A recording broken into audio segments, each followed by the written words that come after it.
Welcome to Health Coach for Women. Intentional living for more happiness and fulfillment in your everyday life with your host, Marsha Roopchand-Walker. Join Marsha as she shares her own personal wellness journey, as well as stories from our guests that will enlighten and inspire you to move towards better health and happiness. Now, here's your host, Marsha Roopchand-Walker.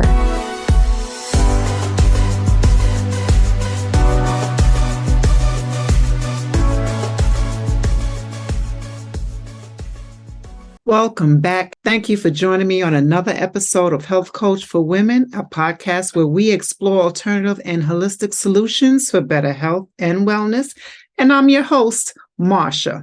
It's so great to be alive today. I just want to give you a quote, not from me, but from the former First Lady herself, Michelle Obama. Success isn't about how much money you make. It's about the difference you make in people's lives. All right. I did it a little different today. All right. I just wanted to thank you again for the support and love just throughout this whole journey while having my podcast. Just even, I don't care how small, how big, I'm grateful. Right. And so for me, when I'm doing things, it's because I enjoy it. Right. It's a therapy for me. I enjoy doing it. I love motivating and inspiring other women. And I just wanted to say thank you. Thank you. Thank you. Thank you. And just got back from home. I'm just giving you a little bit of my trip this weekend. Just got back from home, laid mom to rest. And now I'm just ready to continue on. It's what she would want me to do. And so I'm going to continue on. She will forever live in all of our hearts who knew my mom. All right. She will live in all of our hearts. But now, on a lighter note and a happier note, I want to talk to you today about being a professional woman in 2024. All right. And so that's what I'll be talking to you about today. The 7 key strategies that you need to have as a professional woman to be successful in 2024. And so I wanted to share and go over those with you. And so, of course, I have my notes, and I'm going to go ahead with my notes so I'll make sure I don't leave anything out. All right. So what are some of the things that we need to have? First of all, for a professional woman in a working environment, we deal with different personalities. We come across different people, right? Different ethnicities, backgrounds, religious faith, if you work in a professional environment, you come encounter with a host of various personalities, right? And so we need to be able to navigate and to be able to adapt, adjust, change, right? All the same thing, pretty much, and learn how to really navigate through that in this working environment so that we can be successful, right? And so one of the things is building stronger connections, right? So we need to build stronger connections. So what's the importance of that? Why do we need to build stronger connections? We need to have stronger business relationships, right? As well as our personal, but building stronger relationships in business help us to navigate and to network efficiently. Right. So how many times you may have gone to an event or just been working around other people, right, in the working environment, and you have a good rapport with that person, and you can end up going somewhere and meet someone who knows that person, or the person that you work with has a connection to maybe something you may need or they may need and can help you, and you guys can exchange, right?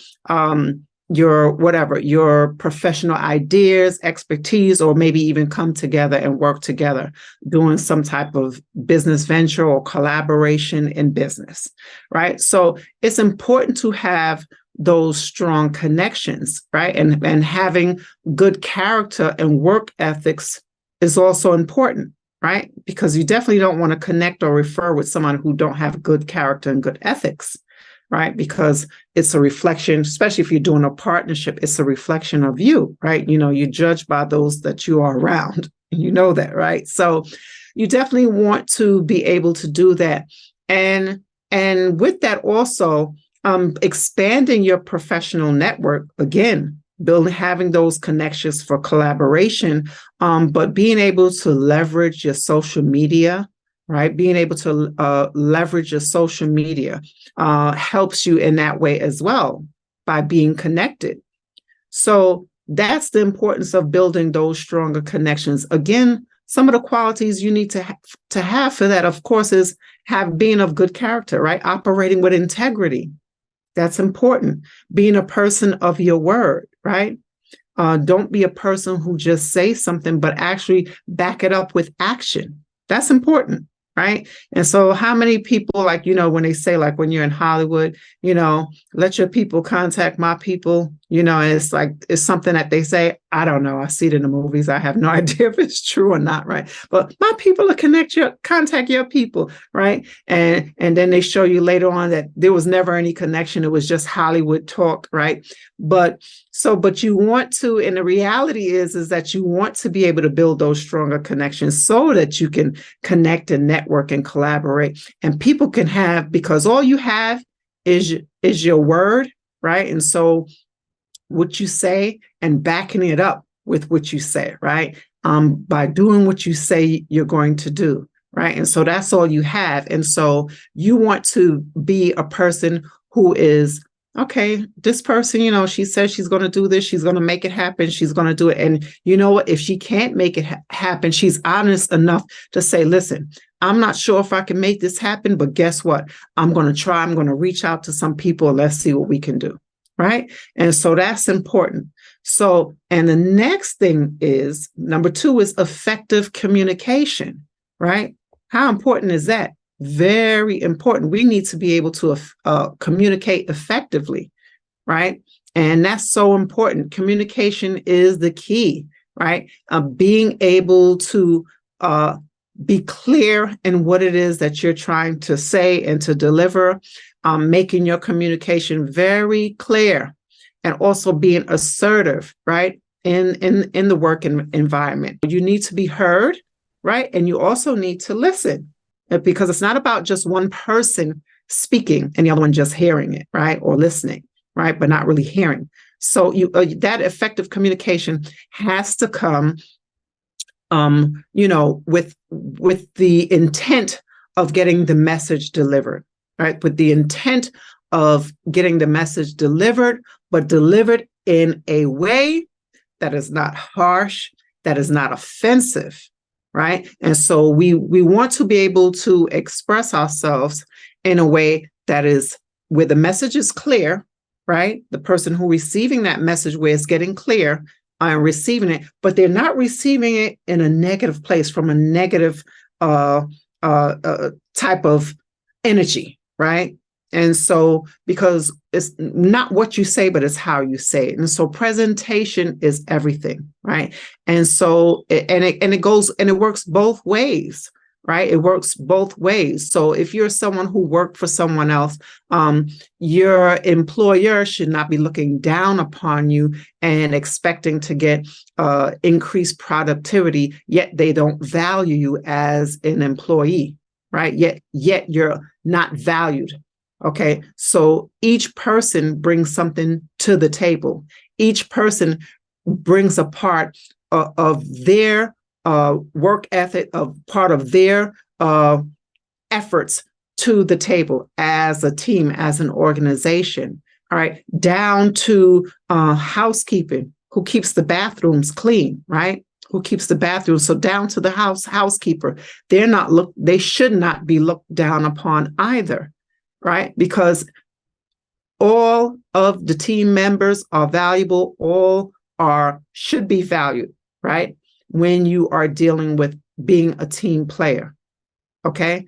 So if maybe you go walking down the hallway, and I'm just using this as an example, because I know I've done it, and I'm walking in the hallway, or someone is walking in the hallway, and you see a piece of paper on the floor, don't ignore it and say, oh, that's housekeeping job.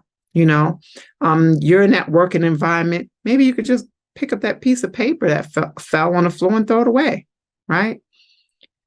So, I mean, it's just simple things, right? And so we need to be able to communicate effectively. We all are part of the team, working and striving towards the greater good, right? Having good customer service, right?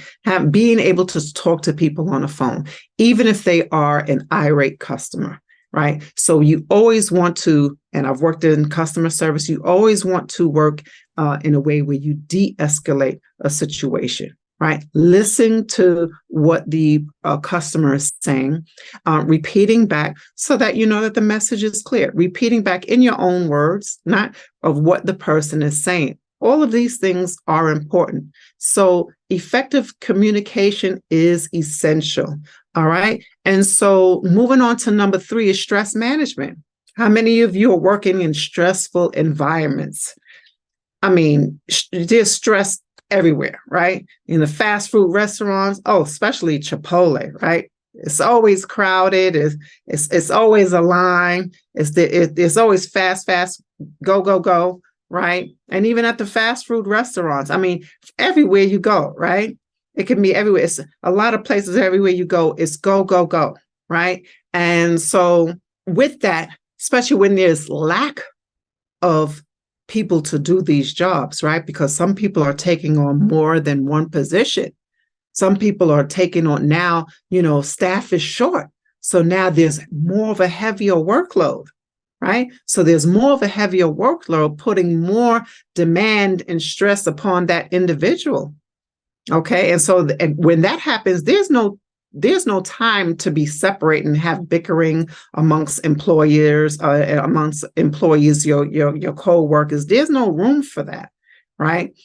Everybody should be working as a collective team to make things better, especially under those conditions where it's short staffed and there's work overload, right? And this is how people get burnt out. This is how you get burnt out. So what can we do to manage that? First, you need to recognize it, right? You need to recognize it when it is happening. And so when you recognize it when it is happening, that's why I always say, make it an importance, make it mandatory to make sure that you take your breaks. Okay. And I've seen managers step in and say, okay, they'll come in and say, okay, time for your 15, go take your 15, right? It's important. You don't realize how important taking a little 15-minute break and what that can do for you. I mean, and those who take cigarette breaks, you get it because you guys take your breaks. All right. You guys take your breaks. So you get additional breaks, right?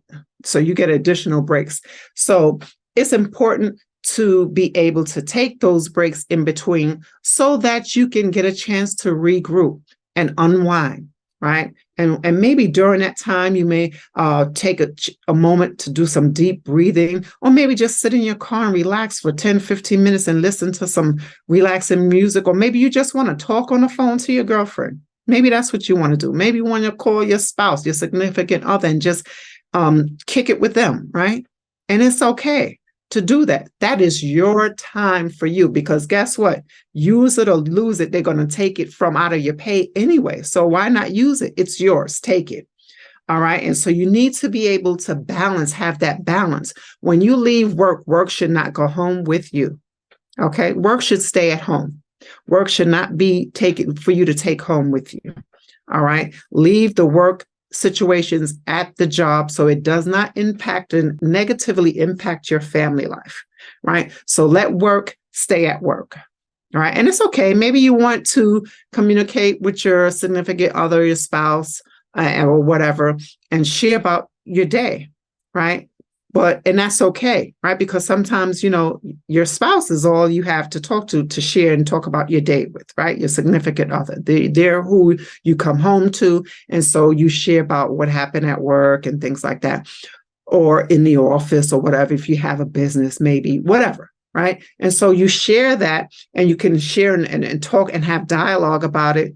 But let's not have it to where we are so stressed and aggravated about it, where we're coming in at home, moody, upset, now you want to take it out on the children or whatever, or the people in the household. No, you have to learn how to leave it at the door, right? You have to learn how to leave it at the door.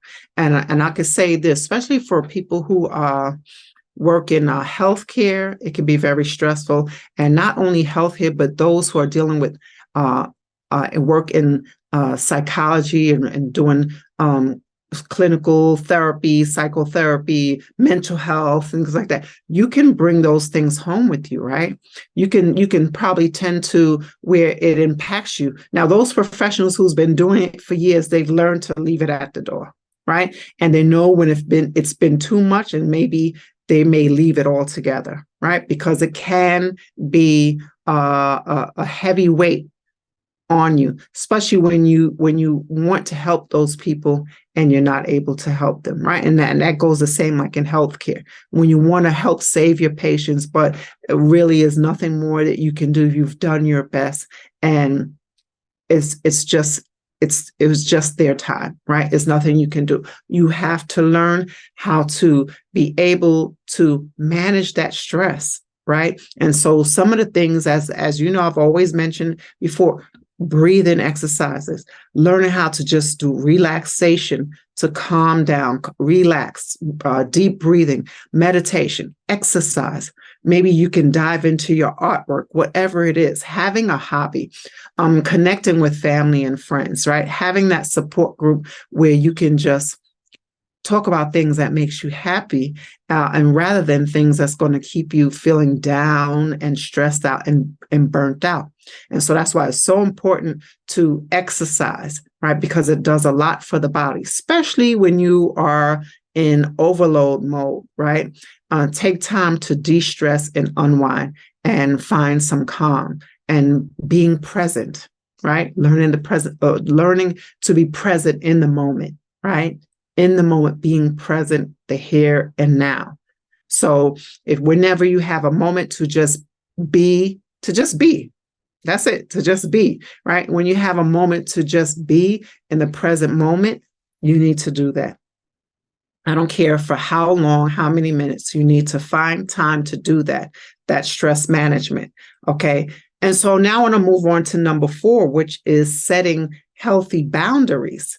Right. And so learning how to set healthy boundaries, you need to be able to, that's where it goes to communication, right? You need to be able to set those boundaries and set those boundaries in a healthy manner, having healthy communication skills, effective communication skills to manage and maintaining those boundaries, learning how to say no.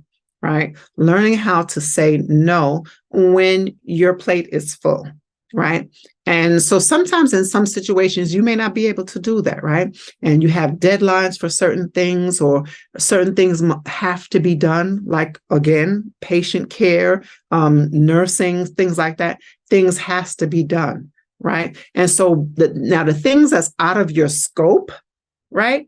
You have to be clear and say, listen, I don't know this. I don't feel comfortable doing this. It's out of my scope, right? Especially if your license is involved.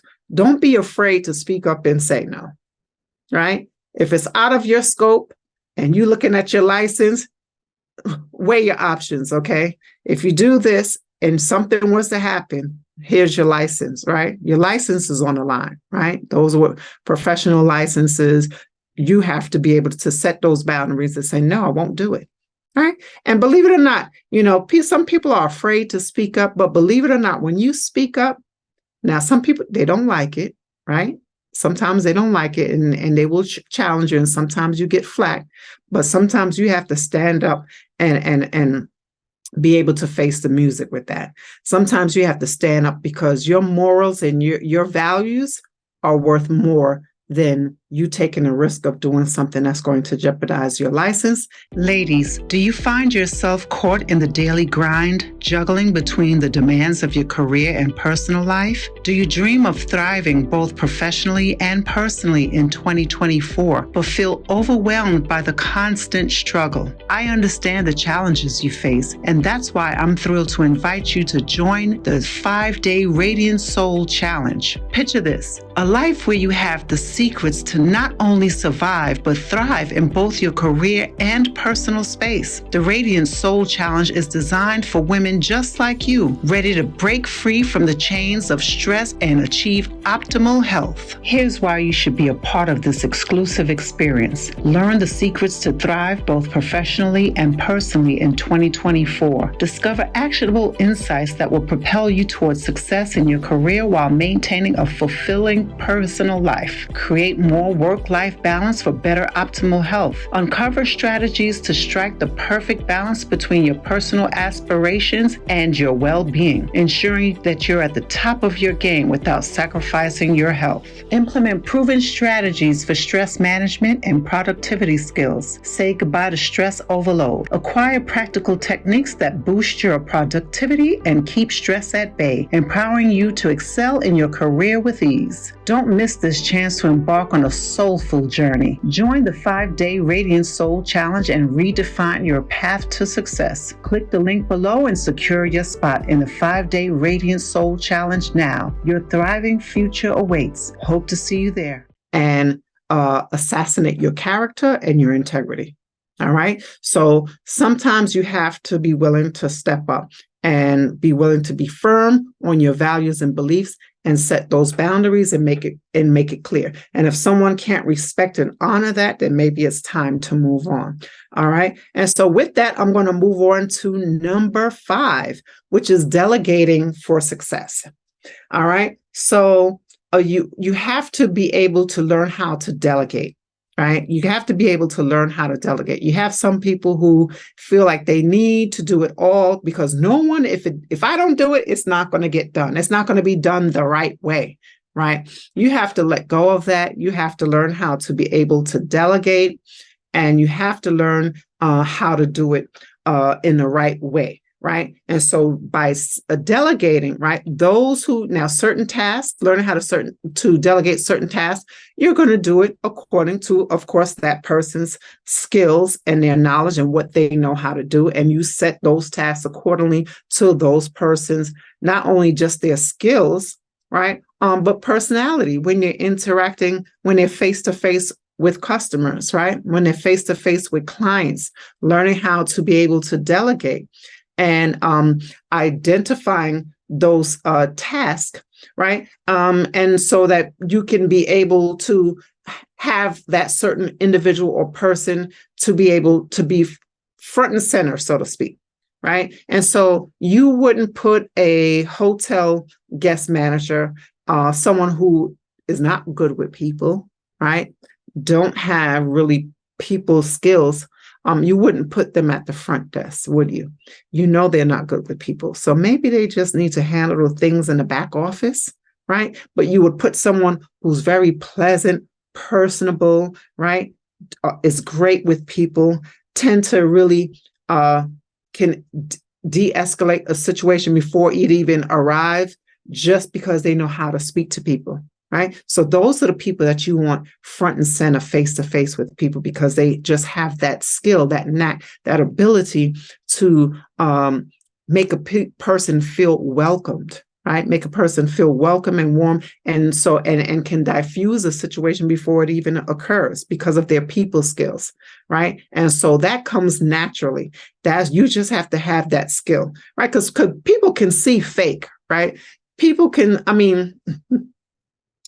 and I don't even want to use that as an example, but you can see it, right? You can see it when somebody's saying something genuinely from the heart, and when they're just saying it because it's part of their job, they have to do it, right? And or someone who's naturally a bubbly, positive, outgoing, upbeat person, you're going to tell the difference from that type of person rather than a person who is just going through the motions because it's their job to do it, right? It's your job to do it.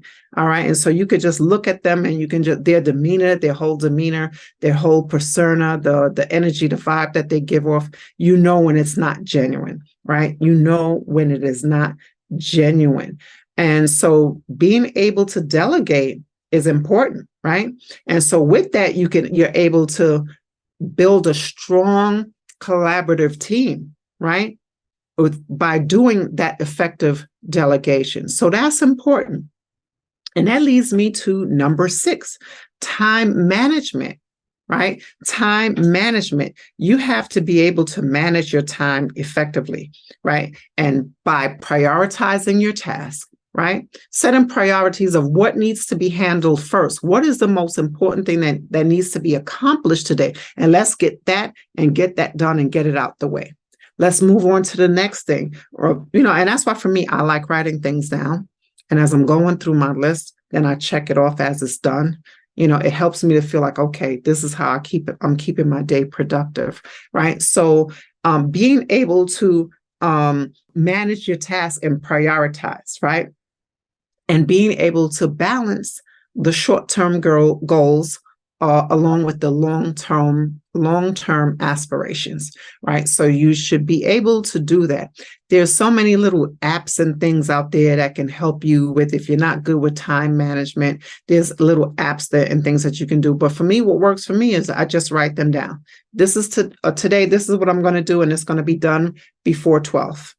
Right. And so I have my time frame. I set realistic goals of things that I need to accomplish for the day before a certain time. Right. And so I get those things done and they're out of the way. All right. And so that's what you need to do. You need to make sure that you are able to set realistic goals and prioritizing your tasks accordingly in order of importance. What's more of a priority, right? So number 7 is the importance of self-care, right? And so, and I saved that one for last because so many times we tend to neglect ourselves because we're so busy trying to do everything for everyone else, and we neglect ourselves in the process. But it is so important that we still be able to manage and have time for self-care, right? And so what is self-care? That is taking that time out of including breaks when you need to take it, eating properly, eating healthy foods, right? Eating healthy foods, loving yourself, right? Loving yourself unconditionally, right? And so it's not about perfection. It's more about what you can do better for yourself that you need to do in order so that you can pour out and give to others. And so that is important. And we need to be able to integrate, self-care routines, right? And making it a part of your daily practice. What about getting up in the morning? Maybe you want to do a morning stretch. It's a great way to stretch in the morning, right? Stretch for a few minutes. From working out the little soreness, the little tenderness in your neck and your back, whatever, right? Stretching out the body. Maybe how about hydrating in the morning before you have that cup of coffee, right? If you're a coffee drinker, how about making sure you're hydrated at night? What I normally do, I'll have like a bottle of spring water. I'll have spring water. So when I wake up in the morning, the first thing I'm going to do is hydrate. Okay. I have water in the morning. So I always have a bottle of water with me. So in the morning, I wake up and I'm able to hydrate. And then whatever else I want to have, then I can have it. But I'm hydrated first and foremost. All right. And so we need to be able to practice self-care. All right. We need to be able to take care of ourselves. And that's taking care of the mind, right? Our mental health, because that's important, right? And so doing things that's going to help us be more productive by getting more sleep, getting better sleep, listening to being around a healthy environment, and learning how to filter out the toxicity, right? Learning how to filter that out. And that comes through a lot of mindset work.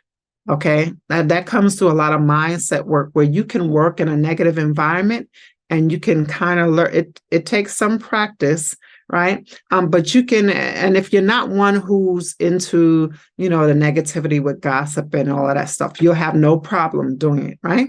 And so when you're around in a work environment where, people are just sitting around gossiping and this and that, right? You just learn to find yourself to occupy your time, stay busy at work, right? Stay busy, moving around, being productive, finding whatever it is that you need to do to still be productive, but disengaging yourself from toxicity, right? So, but prioritizing, taking care of your self-care, taking care of yourself, right? Taking care of your skin, staying hydrated, just your body, eating the right foods, eating healthy foods, right? It's okay to have a cheat day. It's okay if you go to an event and maybe you might have eaten something that normally you probably wouldn't have on a regular basis. Now things that that's not good for you, that you have to stay away from because it can cause issues with your gut or something like that. You don't want to do that, right? But I mean, basically, if you want to have a cheat day, a piece of cake, something like that, it's okay. It's fine, right? No one is judging you, right? The only one that knows is you. And trust me, no one is sitting there observing you. And unless you're saying, oh, well, I never eat this and I never eat that, right? But then you go and eat it in front of people, of course, then that's something different. But it's okay to be your authentic self, right? And so, and that leads me to the point of self-care too. And self-care, but being your authentic self, right? And not putting up a facade, this persona of being whatever, this person or that person, but just truly being your authentic self, right?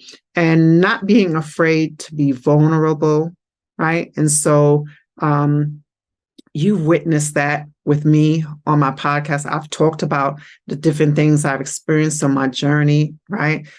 Financial, health-wise, right? Even the passing of my mom, I couldn't even finish the podcast, and so it was shortened, right? But I'm not afraid to be vulnerable and showing that I'm human, right? I'm not afraid of that, right? And so with that, being your authentic self, it's going to help you on your journey. Now, am I saying to lower your guard and not be mindful and be careful of your circle? No, you still have to be mindful of your circle, the people that you surround yourself with, right? So you still have to be mindful of that because, again, everyone may not be where you are, and that's okay, right? Everyone may not be where you are. But being taking care of the mind, right, as well as the body, right? The mind and the body are connected. They're not separate. All right. As well as nourishing your spirit, nourishing your soul, living more with purpose, setting more intention. And this is where I say, when I talk about intentional living, being intentional. Is that even a word? Having intention, right? Setting your intentions, right? Of how you want your day to go, of how you want your life to be, right? And just being able to live with a true purpose and understanding and knowing that you have a purpose no matter what your professional career is, right? So maybe you may be a good defense attorney and your purpose is to help those people, right? To help those people, to help to prove their innocence, right? And bring justice. All right. So whatever it is, okay. So being able to do that can help you throughout life in your professional career, and not just now. Everything that I'm mentioning here is not just for in the work environment. It'll help you in your personal life as well. And so that's why this is important. But I wanted to go back because there was one section where I wasn't sure if I mentioned something that's what it was. Okay. So when I talked about setting boundaries, right? I don't know if I mentioned it or not, but I just wanted to piggyback on that for a moment. When I talked about setting boundaries, right? I would say setting boundaries through emotional intelligence, right? And so we have to, it's okay to express our emotions, right? But through the use of emotional intelligence is very crucial. And so by being aware of our emotions, right, we are able to, if we are aware and mindful, we can then express them in a healthy manner, so that we can feel free to express ourselves, right? And coming from a place of, and we need to be able to do that coming from a place of love rather than bitterness and resentment. And so it's important to know that not only through effective listening and communication, that we are also, when we are ready to, maybe we may not be ready to have a discussion when we are very angry in that moment, right? And so that's why it's important to give a person a chance to calm down when they've collected their thoughts, because when you're angry, you may say the things that you normally may not want to say. There may be truth in your statement, right? But you want to communicate it in a way that it is in a healthy expression, right? A healthy, recognizing, not suppressing what you feel, right? Not suppressing it, but be able to express it in a way that is a healthy expression. And so the person receiving it can receive it in a positive way. And even if it's something truthful that may be hurtful and they need to hear it, but the way you are presenting it in a way that you can be, where you're not trying to offend anyone, but you need to address something that needs to be addressed. And so if something needs to be addressed in order to move forward, in order to then have a better understanding, I should say, better communication can come from that when it comes from a place of love and respect. Okay, when it comes from a place of love and respect. Right. And so when I say love in a work environment, some people may not feel like, well, I don't love my coworkers. Right. I'm talking about love from one human being to another. Right. Because we want to treat people the way we want to be treated. Right. And that's with honesty, with respect. Right. And so we want to treat people with kindness, empathy. We want to treat people the same way that we would like to be treated. And so you have to think about that. And so with these strategies in 2024, you can excel in your career. You can excel in whatever it is that you are trying to achieve in 2024. And so I hope this was helpful for you. I hope this was helpful. If you haven't done so already, please hit the like button, share, and subscribe. But that is all I have for you for now. Until next time. Bye for now. Thank you so much for listening to Health Coach for Women with your host, Marsha Roopchand-Walker. If you've enjoyed this podcast, please be sure to rate, subscribe, and review on your preferred podcast listening platform. We really appreciate that effort. Until next time.